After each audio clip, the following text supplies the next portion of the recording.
sebulan terakhir ini kan saya sudah didatangi oleh yang puncak-puncak ini. Tapi satu persatu, dan itu kan mungkin hanya mau merekrut saya atau mencari aman karena sudah ketemu saya. Gitu. Nah saya tidak mau, karena kalau mau ketemu bareng semuanya. Kalau mau ketemu Bu Mega, Habib Rizik, Kapolri, kalau perlu dengan Luhut dan Jokowi, semuanya bareng-bareng. Saya baru mau ketemu. Kan gitu. Kalau kamu tidak mau itu dengan saya, aku ya gak padan, aku ya gak kepingin apa-apa. Sebelumnya saya beri pengantar begini, di Arab Saudi itu ada seorang imam, seorang syekh yang dibiayai pemerintah karena kakeknya dulu sangat berjasa kepada perkembangan Islam. Beliau sering mengadakan selawatan di rumahnya, dan banyak jamaah-jamaah atau tamu-tamu dari Indonesia yang hadir ketika maulidan, sholat maulid di rumahnya. Ini saya cerita aja.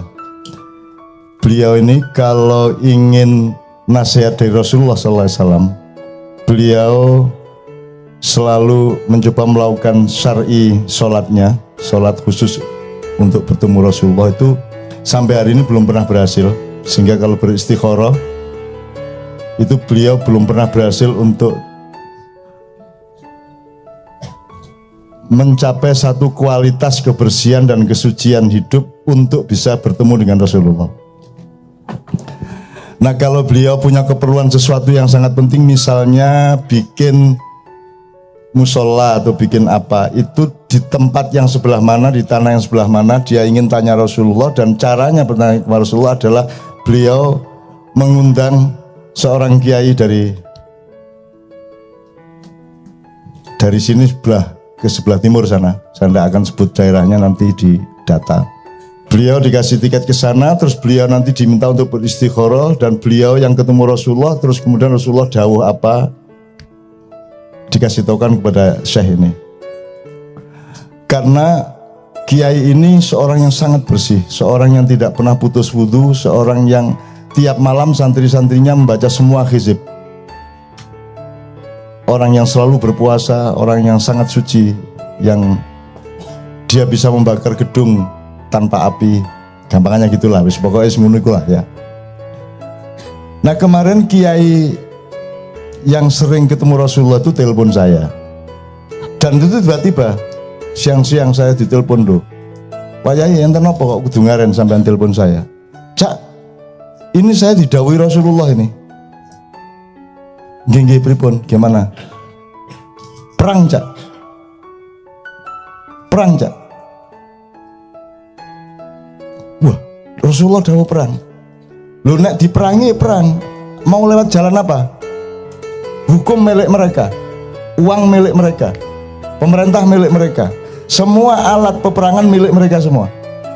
Kalau perangnya seperti sekarang ini, kita sekarang harus perang, menunggu ceritanya. Terus dawuh Rasulullah menang apa kalah? Menang Cak.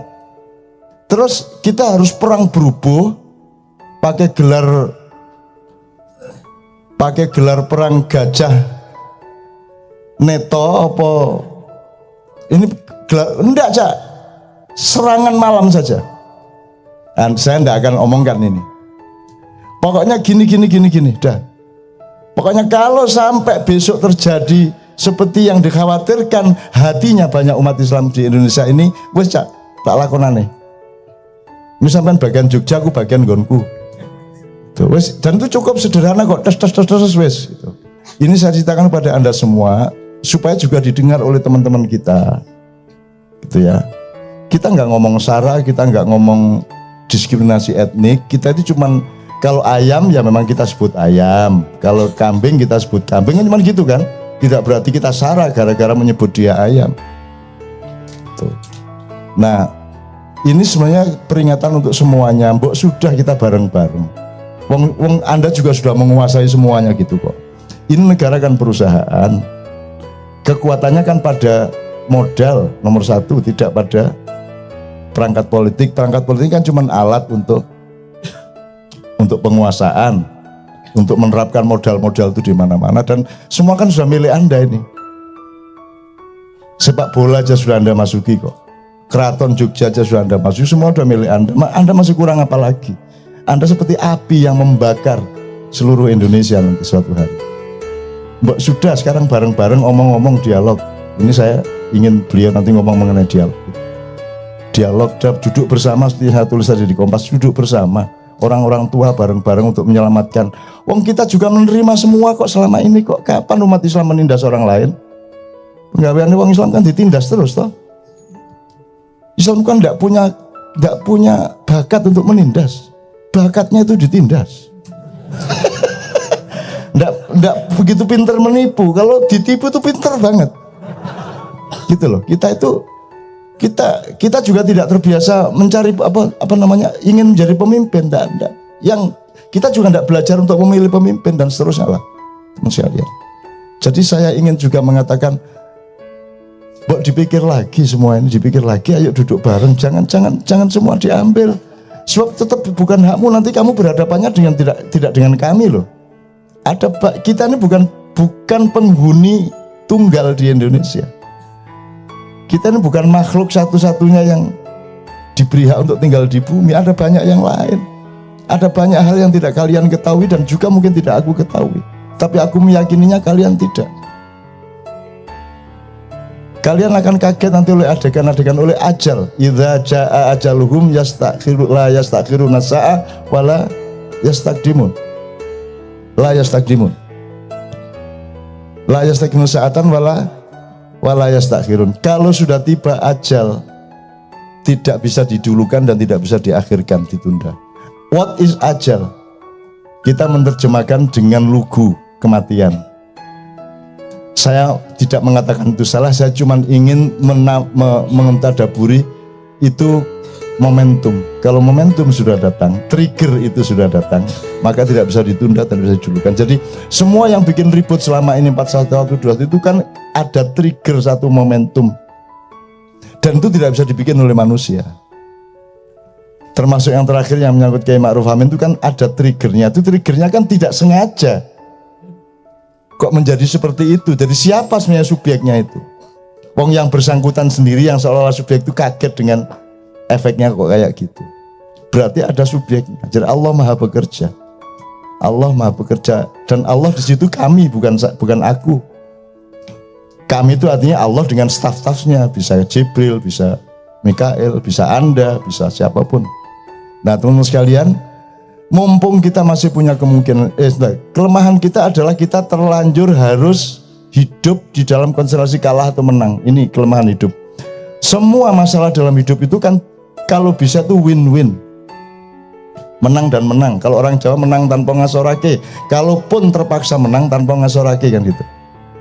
Sekarang kita terlanjur karena hukum itu harus ada yang kalah, harus ada yang menang. Sebenarnya hukum itu saat-saat terakhir itu darurat. Seharusnya kalau bisa sebelumnya diselesaikan secara akhlak, diselesaikan secara irfan, secara kearifan. Kita tidak pernah menyelesaikan secara kearifan, secara silaturahmi, tidak pernah menyelesaikan secara akhlak. Kita langsung pakai hukum. Akhirnya kita gontok-gontokan di wilayah kalah atau menang. Dan hidup itu tidak ada mengalahkan orang lain sebenarnya kalau kita bertauhid kepada Allah Subhanahu wa taala. Itu teman sekalian. Nah, untuk itu ini masih ada waktu untuk bisa berdialog, masih ada waktu.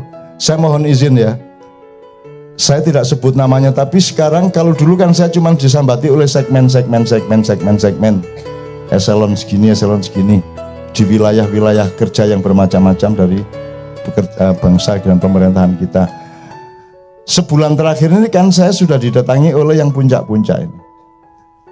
Tapi satu persatu, dan itu kan mungkin hanya mau merekrut saya atau mencari aman karena sudah ketemu saya.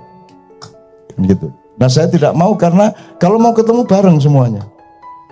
Kalau mau ketemu Bu Mega, Habib Rizik, Kapolri, kalau perlu dengan Luhut dan Jokowi, semuanya bareng-bareng. Saya baru mau ketemu. Kan gitu. Kalau kamu tidak mau itu dengan saya, aku ya gak padan, aku ya gak kepingin apa-apa. Saya ini hidup ini gak kepencil tahu karo dunia itu. Allah mengatakan dunia aku bikin indah di mata orang-orang kafir, betul enggak? Dan aku khawatir menjadi orang kafir karena terlalu terpesona kepada dunia ini. Kan gitu. Maka saya bukan tidak menikmati dunia, tapi saya tidak akan tersandera, tidak akan dipenjara oleh dunia. Jadi aku ini enggak apa-apa, aku diem aja enggak apa-apa, aku enggak jadi apa-apa, enggak apa. Saya juga dianggap enggak ada ya enggak apa-apa. Wong saya aslinya yang ada tuh Allah kok. Kan saya cuma diada-adakan sebentar untuk ganggu-ganggu sampean. Aslinya saya enggak ada. Masa saya ada?